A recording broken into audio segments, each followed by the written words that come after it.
পঞ্চায়েত সদস্যের বিরুদ্ধে গুরুতর অভিযোগ, পার্টি অফিসে নিয়ে গিয়ে নাকি জোর জুলুম করা হয়েছে, সালিশি বসানো হয়েছে। রাজারহাটের খবর, আমার সঙ্গে অনুপ রয়েছে। অনুপের থেকে একটু ডিটেলে জানতে চাইবো ঠিক কি হয়েছিল। এক যুবক, তার বাবা মারা গিয়েছেন এবং তাকে পার্টি অফিসে নিয়ে গিয়ে মারধর করা হলো, কেন? তাই ওই যুবকের ইয়ে মানে অপরাধ কি? রাজারহাট ভাতুন্ডা এলাকার বিষ্ণুপুর গ্রাম পঞ্চায়েত, এখানে কিন্তু পঞ্চায়েত সদস্য রক্তিম কর তার বিরুদ্ধে এবং তার অনুগামীদের বিরুদ্ধে অভিযোগ যে পার্টি অফিসে সালিশি সভায় নিয়ে গিয়ে মারধর করার। মূলত এই যে অভিযোগ করা হচ্ছে যে বকেয়া যে টাকা ছিল, লোন সংস্থায় তিনি কাজ করেন এবং বকেয়া 2 লক্ষ বেশি টাকা কিন্তু পাওয়ার এক ব্যক্তির থেকে ছিল এবং সেই ব্যক্তি এই পঞ্চায়েত সদস্যকে যখন জানায়, পঞ্চায়েত সদস্যকে ডাক করা হয় পার্টি অফিসে, এমনটাই অভিযোগ। বাইকে করে তাকে নিয়ে আসা হয়।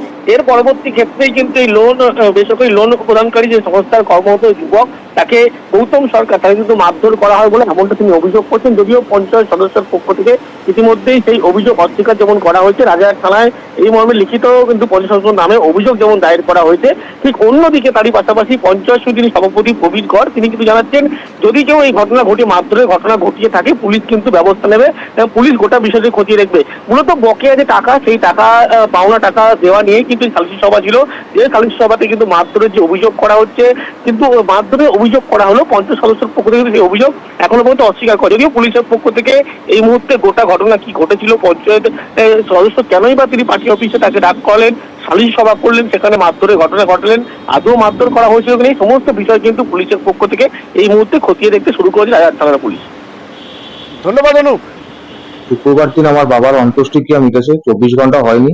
সন্ধ্যাবেলা ফোন করেছিল রক্তিম কর, আমাদের তৃণমূলের পঞ্চায়েত মেম্বার, বাড়িতে 3টে ছেলেকে বাইকে করে নিয়ে আমাকে ঘর থেকে রীতিমতো তুলে নিয়ে গিয়ে সালিশি সভার নাম করে আমার উপরে উদ্যম প্রহার করেছে। কি বলে নিয়ে গেল? আপনার নামে অভিযোগ আছে, একজন কমপ্লেন করেছে, কালীঘাট থেকে আমার উপরে প্রেশার আসছে। কমপ্লেনটা ছিল অনির্বাণ সরকার কমপ্লেন করেছিল। আমার এক্ষেত্রে মনে হয় যে অনির্বাণ সরকারের সাথে রক্তিম করের হয়তো কোনো আর্থিক বোঝাপড়া ছিল, তাই জন্য আমার উপরে এত কিছু আক্রমণ করেছে। আমার মোবাইল কেড়ে নিয়ে মোবাইল ফরম্যাট মেরেছে, মাথায় মেরেছে, নাকে মেরেছে, মুখে মেরেছে, পেটে মেরেছে, মাথা দেওয়ালে ঠুকে দিয়েছে। আমি খুব নিরাপত্তাহীনতায় ভুগছি, তাই প্রশাসনের দ্বারস্থ হচ্ছি, রক্তিম করের বিরুদ্ধে যেন প্রশাসন অ্যাকশন নেয়। ছেলেটি বেসরকারি ফিনান্স কোম্পানিতে কাজ করে, টাকা পয়সার লেনদেনের ব্যাপারে আমার কাছে অভিযোগ আসে এবং ছেলেটিকে ডাকা ও অফিসে আসে, অফিসে বসে তার মীমাংসা হয়। ইন দ্য মিন টাইম ও রেকর্ডিং করছিল, ওর ফোনটাকে ফরম্যাট করে দেওয়া হয়, আর কিছু করা হয়। বলছে যে আপনি এবং আপনার লোকজন মারধর করেছে, মাথা তুলে। এটা সম্পূর্ণ মিথ্যে অভিযোগ। ছেলেটি বিজেপি করে এবং আমাকে মেলাইন করার জন্য এগুলো বলেছে।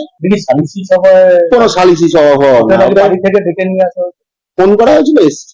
না বলছে বাড়ি থেকে লোক পাঠিয়ে। একদম না, মিথ্যে কথা বলছে।